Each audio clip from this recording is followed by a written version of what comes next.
Hello tarot readers, today I'm going to do a small video which is a game and at the same time it's a really good way to practice.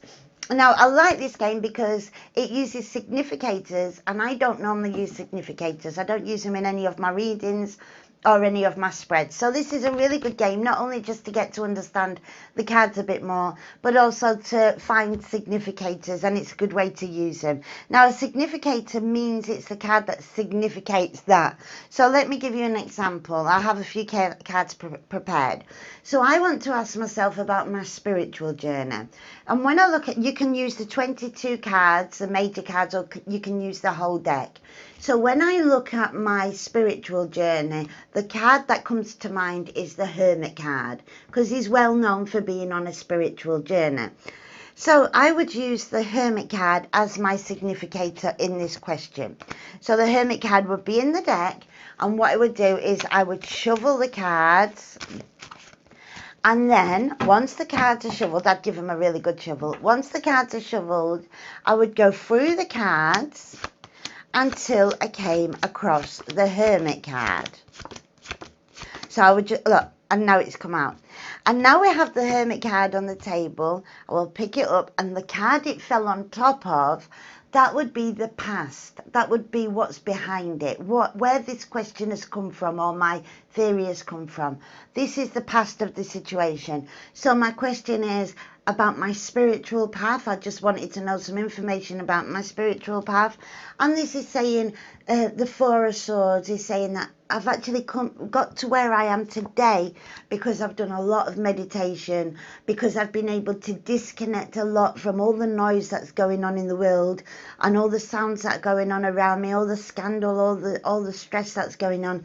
And I've had the ability to be able to disconnect and meditate, the ability to come away from what's going on and just go into myself and be a little bit like a recluse. So obviously we'd squeeze a bit more out of that. So that's the past of my spiritual path, and the card that we're going to put on top would be the future, what's coming next, the next step.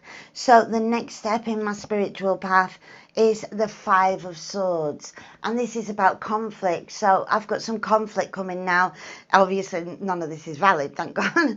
I've got some conflict coming now, especially with the communication skills, because they're swords, and somebody may hurt me. I may say something I didn't mean to say, or they're going to say it to me. So I have to be very, very careful of the things that come out of me, the things that I say, the expressions that I use, the things that I write in my spiritual work and my spiritual path. So that's just a little overview of my spiritual path. Obviously you'd get into it a bit more. So let's play it again. So now we're going to go, let's have a look what cards I've got here. This one, yeah. Okay. Let's get an imaginary guy that I really, really like. I think he's really cute. I've got some romantic feelings to him. And this is the card that I've chosen that significates him. So he is the King of Cups. So what the King of Cups would be in the deck of cards. So we'd shuffle a little bit. Now if the card came out first, that means there's no behind, so you just look at what's coming. And if the card came out at the last card, that means there's no future, just what's behind. So don't worry if they come out last. I'm trying to make sure the card stays as close to the top as possible, so we're not shuffling for ages. So with this now, I can either choose the card behind, the card it falls on top on, as the past, the card that goes in front as the future, or I can do it differently. Like I can say the card behind it is going to be what's against us being a couple, and the card in front of it is what's for us being a couple. So we could play it that way. So let's find my King of Cups. Okay, my King of Cups, that's him. So what's against us being a couple, the card that it fell on top, this guy that I really, really like, against us is the Justice card. So I would say what's against us is that he's got some legal problems, is involved in quite a few, in a court case, is involved in something that's quite heavy. So that's something that's stopping us being in a relationship right now. It's something that's stopping us from being together. I could take it that way. I I could also, you know, take it different ways being the justice card. But in this little game, I'm going to take it that way. That's what's against us. His legal situation is against us. So what's for us? So the card on top is what's for us, what's in our favour. And I've got the Six of Swords. So this is about us travelling. It's a journey. So I would say he's going to invite me away for a weekend away or a few days away where he can forget about all his problems, disconnect from everything that's going on, his court case, all his stresses, all his problems, and we can spend some time together. That little journey is something that's really going to benefit us because it's what's for us. So we can play it that way as well. We can use the card as what's behind the situation or what's a negative aspect. So let's say, for example, I have a friend. A really lovely friend. I see her as the Queen of Swords because she's very intelligent, she's very quick-minded, and I'm going to see the card that lies behind her, the one that's behind, is going to be the negative aspect she brings to the relationship, to our friendship, and the card on top will be the positive aspect she brings to our relationship. So let's shuffle the cards. I'm just going to get a small pile so I'm not going through for an hour looking for the Queen of Swords. And I chose the Queen of Swords because that's the way I see her.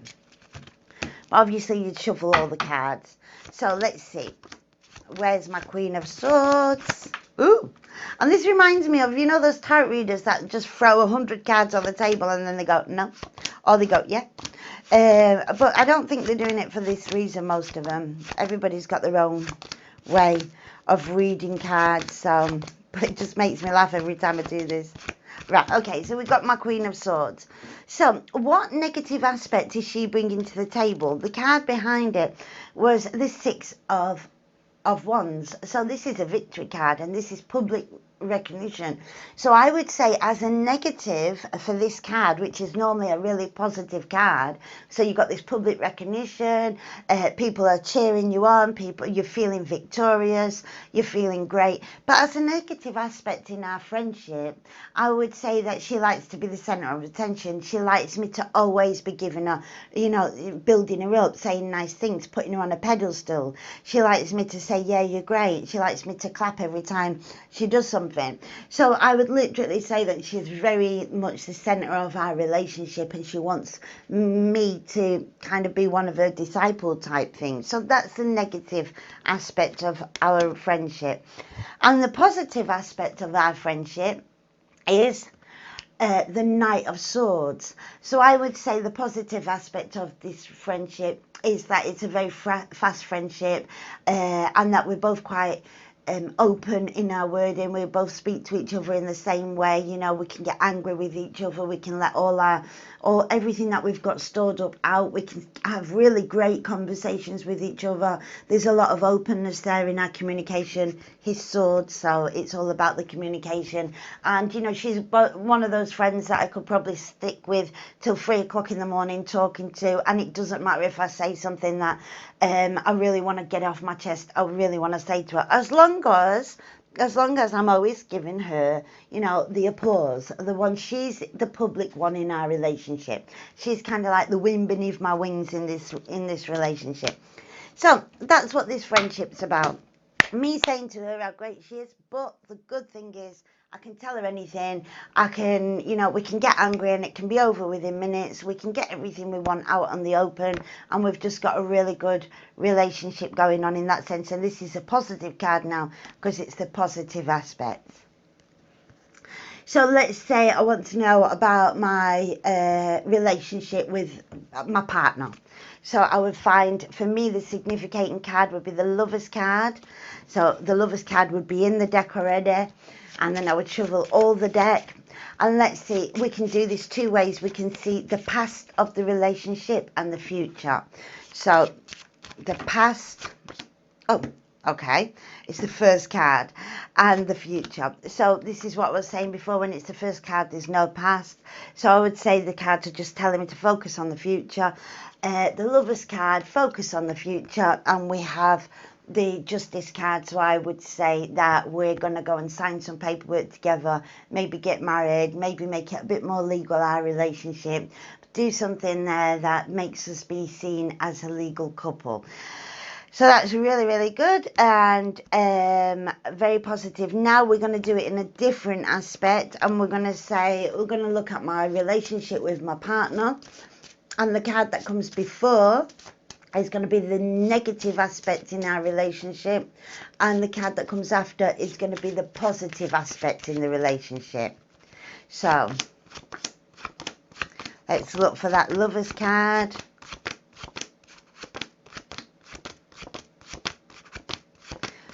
Okay, is it that? Yeah, okay. So the Lovers card fell on top of the Queen of Cups.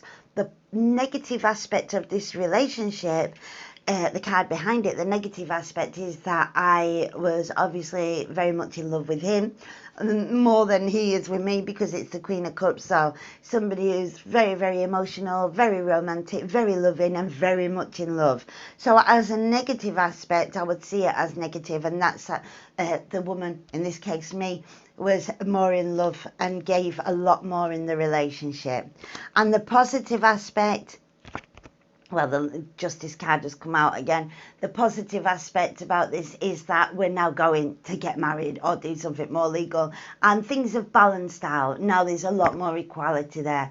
There's a lot of balance in the Justice card, so it's not just all about me now. He obviously gives me just as much. So that's another way of doing that. And you just play around with the significator cards and the card that comes behind it and the card that falls on top of it. I mean, you could even say things like, you know, my relationship with my partner, how's it going to go in the future, or one can be him, one can be me. For example, I don't want that Justice card to come out again next to it. Okay, for example, the card that falls behind it is him, and the card that falls in front of it is me. And this is what we're bringing to the table in our relationship, how we feel about the relationship. And don't forget, I'm just doing this for the video. You would use all the cards. So let's find that Lovers card again.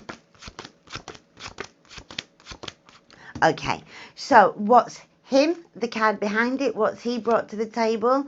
And he's actually been very negative in this sense, because we've got the 9 of Wands, which show me that he's actually wasted a lot of my energy. He's brought a lot of negativity there to the table. He's been quite exhausting. He's brought a lot of moments of insecurity there, and a lot of moments of highly exhausting moments that were unnecessary. And what did I bring to the table? The Hangman. Okay, I brought a lot of sacrifices to the table, and a different way of looking at things, and how to turn things around, and how to have a different perspective in every moment of the relationship.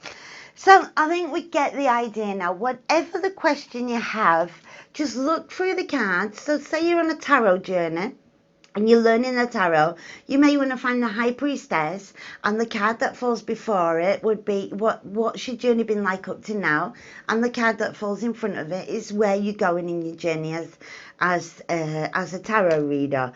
Or, you know, it could be financial issues, it could be about your work, it could be about your boss. Whatever the question is, think about it beforehand. What will be the card before it, whether it's going to be the past or the negative aspect, and what will be the card in front of it, whether it's going to be the future or the positive aspect. And then just remember the card in your mind and say, yeah, it's going to be, for example, the High Priestess. It's going to be in the deck anyway. You shuffle the whole deck of cards, or your 22 cards if you're just using the majors, and then you just go through the card one by one until you come across your significator card for your question, and the one before it will be the past or the negative, and the one that falls on top of it will be the future or the positive. And if it's the first card, then it's got no past. If it's the last card, then it's got no future, and you can just rather read the card beside it or reshuffle the cards and do it again. So I hope you enjoy this game. It's just a really good way to practice the tarot cards. I've got loads of tarot games that I love to practice with, and like I said, I like this one because it uses significators, and it just gets us into that mindset of what card would mean. For example, I want to know about my tarot journey. Oh yeah, it would be the High Priestess or whatever. So it just gets you into that little mood of looking through the cards and connecting the cards a bit more. I hope you enjoyed this video. I hope it wasn't too long for you. If you do like it, tell me in the comments. Don't forget to hit like and subscribe. And if you can share me around your social media, that would be brilliant. Thank you so much, and I'll see you in the next video.